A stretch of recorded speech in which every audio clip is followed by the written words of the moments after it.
அரண்மனை 4 இந்த படத்தோட ரிவ்யூ தான் இப்போ நம்ம பார்க்க போகிறோம். ரிவ்யூவை பார்க்கறதுக்கு முன்னாடி இந்த படத்தோட ஒன்லைன் ஸ்டோரி மட்டும் லைட்டாக டீஸ் பண்ணிடுறேன். ஓப்பனிங் ஷாட்டில் வந்துட்டு சுந்தர் சி வந்து ஒரு லாயராக இருக்கார். அவருக்கு வந்துட்டு ஒரு தங்கச்சி இருக்குது. அந்த தங்கச்சி தான் தமன்னா பேர் வந்து இந்த படத்தில் வந்து செல்வின்னு வச்சுருக்காங்க. ஸோ அவங்க வந்துட்டு ஒரு 5 years பிஃபோர் வந்துட்டு சுந்தர் சி கிட்ட சொல்லாமலே வந்துட்டு ஒரு பையனை லவ் பண்ணி ஓடி போய் கல்யாணம் பண்ணிக்கிறாங்க. அது வந்து சுந்தர் சிக்கு வந்துட்டு ஒரு கோவமாகவே இருக்குது. பட் கோவம் இருந்தாலும் ஒரு பக்கம் பாசமாகவும் இருக்குது. தமன்னா வந்துட்டு திருப்பி அவர் பார்க்க மாட்டாரா அப்படின்ற ஒரு ஏக்கத்தோடையே வந்துட்டு சுந்தர் சி வந்து இருக்கார். இந்த பக்கம் தமன்னா அவங்க என்ன பண்ணிகிட்டு இருக்காங்கன்னா, அவங்களோட ஹஸ்பண்டோட நல்லா வாழ்ந்துக்கிட்டு வராங்க. அவங்களுக்கு வந்துட்டு 2 குழந்தைங்க இருக்குது. ஒன்று பொண்ணு, இன்னொன்று பையன். அவங்க வந்துட்டு அவங்க ஃபேமிலியை வந்துட்டு நல்லா ரன் பண்ணிட்டு வராங்க. அப்போ வந்துட்டு சுந்தர் சி வந்துட்டு இங்கே வந்து அவர் லாயராக இருக்கார். அவரோட சின்ன சின்ன கேஸெல்லாம் வந்து டீல் பண்ணிகிட்ருக்காரு. அப்போ டீல் பண்ணிகிட்டு இருக்கும்போது அவருக்கு வந்து ஒரு நியூஸ் வருது. இந்த மாதிரி வந்து தமன்னா வந்துட்டு தூக்கு மாட்டி இறந்துக்கிட்டாங்க, அவங்க வந்து சூசைட் பண்ணிக்கிட்டாங்கன்ற மாதிரி நியூஸ் வந்துட்டு சுந்தர் சிக்கு வருது. இந்த சுந்தர் சி வந்து தமன்னாவோட ஊருக்கு போய் செக் பண்ணுறாங்க, இந்த மாதிரி வந்துட்டு அவங்க இறந்துட்டாங்கன்னு. ஸோ அவர் வந்துட்டு சில விஷயங்கள்லாம் பார்க்குறாரு, கவனிக்கிறாரு. அப்போ அதெல்லாம் கவனிக்கும் போது சுந்தர் சி வந்து நினைக்கிறாரு, இந்த மாதிரி வந்துட்டு இது வந்து தற்கொலை இல்லை, இது வந்து கொலை அப்படின்ற மாதிரி அவர் வந்துட்டு கண்டுபிடிக்கிறாரு. அங்கே வந்து ஒரு அமானுஷமான விஷயங்கள் கூட நடக்குது.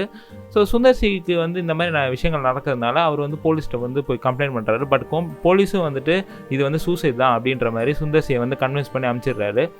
ஸோ சுந்தர் சி வந்து இதுக்கப்புறம் என்ன பண்ணார், எப்படி வந்து தமன்னா வந்து கொல்லப்பட்டாங்க, தமன்னாக்கு வந்துட்டு யார் விரோதிங்க, அவர் சுற்றி நிறைய அமானுஷங்கள் நடக்கும் சுந்தர் சிக்கு, அதெல்லாம் என்ன அப்படின்றது தான் இந்த படத்தோட மீதி கதைன்னு சொல்லலாம்.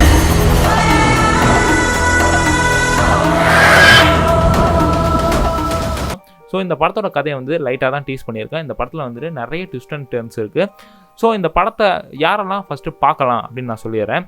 ஏன்னா வந்துட்டு பிடிக்காத செட் ஆஃப் ஆடியன்ஸ்லாம் வந்து இந்த படத்தில் போய் உட்காருவீங்க. நீங்கள் வந்துட்டு ஒரு விதமான எதிர்பார்ப்போடு உட்காந்துருப்பீங்க. ஸோ அதெல்லாம் வந்துட்டு எதுக்காக வச்சுக்கணும், எதுக்காக வச்சுக்கக்கூடாதுன்றது வந்து நான் லைட்டாக வந்து சொல்லிடுறேன். ஸோ இந்த படத்தில் வந்து லாஜிக் வந்து சுத்தமாக இல்லை. ஸோ லாஜிக்கை வந்து எதிர்பார்த்து இந்த படத்தை பார்த்தீங்கன்னா உங்களுக்கு சுத்தமாக பிடிக்காது. ஸோ அந்த மாதிரி ஆடியன்ஸ்லாம் வந்து இந்த படத்தை வந்து பார்க்காதீங்க. இந்த படத்தில் வந்துட்டு பேய் சீன்ஸை வந்து பயமுறுத்துகிற மாதிரி இருக்கணும் அப்படின்னு வந்துட்டு எதிர்பார்த்து போவீங்க. இந்த பேய் படம், இங்கிலீஷ் படத்துலலாம் வந்துட்டு பேய் படம்லாம் வந்து பயங்கர பயமாக இருக்கும், வயலன்ஸெல்லாம் இருக்கும். ஸோ அவங்களாம் இந்த படம் பார்த்தீங்கன்னா கண்டிப்பாக அந்த படம் வந்து பிடிக்கவே பிடிக்காது. இந்த படம் வந்துட்டு ஃபேமிலி ஆடியன்ஸு, கிட்ஸ் எல்லாம் போய் என்ஜாய் பண்ணலாம். ஏன்னா அந்தளவுக்கு தான் வந்து இந்த படத்தில் வந்துட்டு பேய் சீன்ஸ்லாம் வச்சுருக்காங்க. அவங்க லெவல் ஆஃப் ஆடியன்ஸ் தான் வந்துட்டு பயப்படுவாங்க இந்த மாதிரி சீன்ஸ் எல்லாம். ஸோ வெயிட்டாக இந்த ஹார்ட்லாம் வந்துட்டு ரொம்ப பலவீனமானவங்க கூட இந்த படத்தை வந்து பார்க்கலாம். ஸோ அந்த மாதிரி படங்கள் தான் வந்து சுந்தர் சியும் எடுப்பார். ஸோ பயமுறுத்துகிற மாதிரி இந்த படத்தில் வந்துட்டு நிறைய சீன்ஸ் இல்லை. ஸோ இந்த படத்தில் வந்துட்டு லாஜிக்கு, அப்புறம் பயமுறுத்துகிற சீனு, அப்புறம் கொஞ்சம் காமெடியெல்லாம் வந்துட்டு உங்களுக்கு பிடிக்குன்னா அந்த படம் பாருங்கள். ஸோ இந்த படம் வந்துட்டு என்னென்ன நெகட்டிவ்ஸ், பாசிட்டிவ்ஸ் அப்படின்னு நான் சொல்லிடுறேன். ஃபர்ஸ்ட் ஆஃப் ஆல் வந்து நான் நெகட்டிவ்ஸ்லேருந்து சொல்லிடுறேன். படத்தில் வந்துட்டு விஎஃப்எக்ஸ் வந்து யூஸ் பண்ணியிருக்காங்க. ஆனால் இந்த விஎஃப்எக்ஸ்லாம் வந்துட்டு கொஞ்சம் கூட செட் ஆகலை. நிறைய வந்துட்டு பேய் சீன்ஸை வந்து விஎஃப்எக்ஸால் நல்லா ட்ரை பண்ணியிருக்காங்க. பட்டு நிறைய இடத்துல வந்துட்டு அது கொஞ்சம் பொம்மை மாதிரி தெரியுது. டாக்டர் ஸ்ட்ரேஞ்சு, வெனம்ன்ற மாதிரி நிறைய கேரக்டர்ஸ்லாம் வந்து இந்த படத்தில் கொண்டு வந்திருக்காங்க. நீங்கள் வந்து ஒரு மார்வல் ஃபேனாக இருந்தீங்கன்னா கண்டிப்பாக உங்களுக்கு வந்து இந்த படம் பிடிக்கும். ஏன்னு கேட்டிங்கன்னா நிறைய கேரக்டர்ஸ் வந்து இந்த படத்தில் வந்து பேயாக வந்து எடுத்துகிட்டு வந்திருக்காங்க சொல்லலாம். ஸோ இந்த படத்தில் வந்துட்டு மட்டமான விஎஃப்எக்ஸ் பண்ணியிருக்காங்க. ஸோ இந்த படம் வந்துட்டு ஒரு காடு மாதிரி இருக்கிற லொக்கேஷனில் தான் எடுத்திருக்காங்க. ஸோ நிறைய வந்துட்டு செட்டு போட்டிருக்காங்க அந்த படத்தில். பட் செட்டு போட்டால் வந்துட்டு படத்தில் வந்து தெரியக்கூடாது அது வந்து செட்டு மாதிரி இருக்குன்னு. பட் இந்த படத்தில் வந்து அதெல்லாம் செட்டுன்ற மாதிரி ஆடியன்ஸே வந்து ஈஸியாக கண்டுபிடிச்சிடுறாங்க. ஒரு ரோடு இருக்கும், அது ஃபுல்லாக வந்துட்டு செடி மரம் கொடின்ற மாதிரி நிறைய இருக்கும். அது வந்து காடாக வந்து நேச்சுரலாக தெரியாமல் ஒரு செட்டு மாதிரியே வந்து அந்த படத்தில் தெரியுது. ஸோ செட்டு விஎஃப்எக்ஸ் வந்து மட்டமாக இருக்குது. இந்த படத்தில் வந்து யோகி பாபுவும் விடிவி கணேஷும் வந்துட்டு காமெடி பண்ணியிருக்காங்க. அப்புறம் கோவை சர்லாவும் வந்துட்டு சேர்ந்துருக்காங்க. எப்போவுமே சுந்தர் சி படம்னா காமெடிகள் கண்டிப்பாக இருக்கும். பட் இந்த படத்தில் வந்துட்டு காமெடி எங்கேயுமே வந்து ஒர்க் அவுட்டே ஆகலை. அரண்மனை 1லலாம் வந்துட்டு சந்தானம் காமெடி பண்ணியிருப்பாரு. அதெல்லாம் வந்து ஒரு காமெடி வந்து ஞாபகம் இருக்கும். அந்தளவுக்கு வந்துட்டு ஒரு காமெடி பண்ணியிருப்பார். பட் இந்த படத்தில் வந்துட்டு காமெடி செட் ஆகலை, ரொம்ப கிரிஞ்சு பண்ணியிருக்காங்க அந்த படத்தில். யோகி பாபுவோட அந்த கண்டென்ட்டு, அவர் பண்ணுற காமெடிகள் சீன்ஸ் எல்லாம் வந்து இந்த படத்தில் நல்லாவே கட் பண்ணியிருக்கலாம். மொத்தமாக இந்த படத்தில் காமெடியே வச்சிருக்க வேணாம். இந்த மாதிரி காமெடிகள்லாம் இப்போ இருக்கிற ஜென்ரேஷன் ஆடியன்ஸ்லாம் வந்து என்ஜாய் பண்ண மாட்டாங்க. அப்போ கொஞ்சம் என்ஜாய் பண்ணிருந்தாங்க, இப்போ கிடையாது. அந்த பர்சன்டேஜ் கம்மியாக இருக்குது. வேணும்னா வந்து ஃபேமிலி ஆடியன்ஸ் வந்து என்ஜாய் பண்ணலாம். ஸோ இந்த படத்தில் வந்து காமெடி சுத்தமாக ஒர்க் அவுட் ஆகலை. இந்த படத்தில் வந்துட்டு நிறைய கேரக்டர்ஸ் வந்து யூஸ்லெஸ்ஸாகவே விட்டாங்க. ராஷி கண்ணா வந்து இந்த படத்தில் இருந்தாலும் இல்லைனாலும் ஒன்று தான், தண்ணி கண் தான் போட்டிருக்காங்க. நிறைய சீன்ஸ் வந்துட்டு சும்மா வந்துட்டு போயிருக்காங்க. அவங்க வந்துட்டு எதுக்காக வச்சுருக்காங்கன்னே தெரில. ஸோ இந்த படத்தில் வந்துட்டு இத்தனை நெகட்டிவ்ஸ் இருக்குது. பாசிட்டிவ் அப்படின்னு கேட்டிங்கன்னா அரண்மனை 1லேருந்து 3 வரைக்கும் நீங்கள் பார்த்துருக்கீங்கன்னா ஒரே டெம்ப்ளேட்டில் தான் இந்த படத்தை வந்து மூவ் பண்ணியிருப்பார் சுந்தர் சி. பட் இந்த படத்தில் வந்துட்டு அவரோட அசிஸ்டன்ட் டைரக்டர்கிட்ட கூட நல்லா வந்துட்டு டிஸ்கஸ் பண்ணி படத்தில் வந்து நல்லா கண்டென்ட் கொடுத்துருக்காரு. நிறைய ட்விஸ்ட் அண்ட் டர்ன்ஸ் இருக்குது. இந்த படத்தில் வந்து ஸ்க்ரீன் பிளே வந்துட்டு டக்குன்னு சேஞ்ச் ஆகி ஆகிட்டு இருக்கு. இன்டர்வல் வரைக்கும் வந்துட்டு உங்களுக்கு சீட் கிரிப்பிங்காக வந்து இந்த படத்தில் வந்து உட்கார வச்சிருக்குன்னு சொல்லலாம். ஏன் சீட் கிரிப்பிங்கில் உட்கார வச்சிருக்கு அப்படின்னு சொல்கிறேன்னா பேய் சீன்ஸை பயந்துட்டு ஐயோ பயமாக இருக்குன்ற அளவுக்கு வந்துட்டு அந்த மாதிரி உட்கார வைக்கல. இந்த படத்தில் வந்துட்டு அந்த கண்டென்ட்டு யார் வந்து கொல்லப்பட்டா அப்படின்ற மாதிரி அந்த சுந்தர்சிக்கு சுற்றி அந்த இன்வெஸ்டிகேஷன் நடந்துட்டுருக்கோம். அதை வந்து இந்த படத்தில் வந்து சூப்பராக பண்ணியிருக்காங்க. நிறைய ட்விஸ்ட் அண்ட் டர்ன்ஸ் வச்சுருக்காங்க.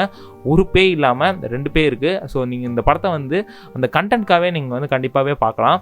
பேய் சீனு காமெடி சீனு அதெல்லாம் ஒதுக்கிடுங்க. அந்த படத்தில் வந்துட்டு அந்த யார் கொல்லப்பட்டா அப்படின்ற அந்த சுவாரஸ்யத்தை வந்து இந்த படத்தில் வந்து சூப்பராகவே கொண்டு வந்திருக்காங்க. அதுக்காகவே வந்துட்டு சுந்தர்சிக்கு வந்து ஒரு ஹேட்ஸ் ஆஃப்னே சொல்லலாம். ஏன்னா வந்துட்டு ஒரே டெம்ப்ளேட்டை வந்துட்டு ஃபஸ்ட்டுலேருந்து 3rd பார்ட் வரைக்கும் கொண்டு வந்தார். இந்த படத்தில் வந்து இந்த 4வது பார்ட்டில் வந்துட்டு அந்த மாதிரி விஷயங்கள் எதுவுமே பண்ணல. அப்புறம் நிறைய சீன்ஸ்லாம் வந்துட்டு இந்த ஹீரோயின்ஸ்லாம் வந்து கிளாமர் போர்ஷன்ஸில் வருவாங்க. அவங்கலாம் வந்துட்டு இந்த கிளாமர் சீன்ஸ் வந்து இந்த படத்தில் வந்து அதிகமாக வைக்கல. பேய் படத்தில் வந்து எதுக்கு கிளாமர் சீன்ஸு ஃபஸ்ட்டு பார்ட்லேருந்து 3rd பார்ட் வரைக்கும் அந்த மாதிரி கிளாமர் சீன்ஸ் நிறையா வச்சுருந்தாங்க. பட் இந்த படத்தில் வந்து சுந்தர்சி வந்து குறைச்சிருக்காரு. அது வந்து ரொம்பவே நல்லதுன்னு சொல்லலாம்.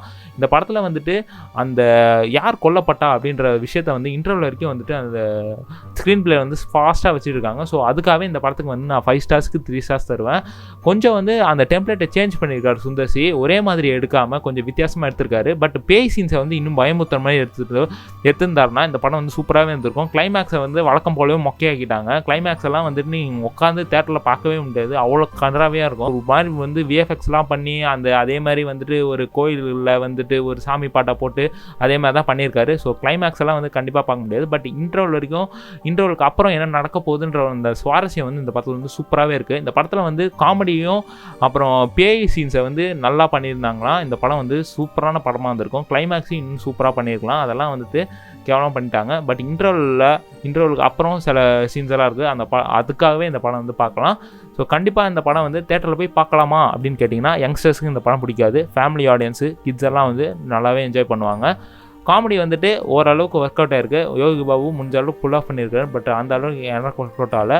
உங்களுக்கு ஒர்க் அவுட் ஆனால் கண்டிப்பாக சொல்லுங்கள். தமன்னா இந்த படத்தில் வந்துட்டு சூப்பராகவே நடிச்சிருக்காங்க. நான் சொல்ல மறந்துட்டேன்.